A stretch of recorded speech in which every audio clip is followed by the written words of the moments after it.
Dumela bakulu dinyame TGN is here ndadzoka zvekare nhasi muri yeZimbabwe kwamuri ndine nyaya ndiri kusangana nayo panapa iri kunetsa mumastreets esocial media. Vanhu vakawanda vave kungobuditsa nyaya vachicomplaina kuna mukadzi wa VP General Chiwenga aripo iko zvinezvi. So vanhu vari kutaura kuti ko zvakaipei ukanotaura nemurume wako kuti anzwirewo meritsitsi. So nyaya iyi ukaenda paZimbo Live TV uchaona pane comment section yakepchwa iye wacho abva apindura. So panapa umwe abvunza akati ko nhai mimi Baloyi taurazve nemurume wako kuti anzwirewo meritsitsi vedwe ndobva ati noted with thanks.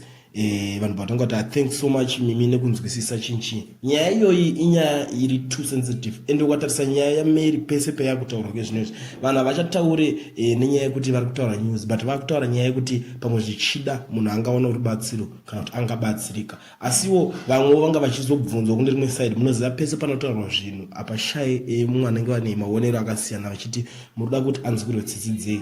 But I think munhu wese akwanisa kunzwisisa kuti nyaya iri kunyatsonetsa pana Mary Mbayiwa inyaya yechii.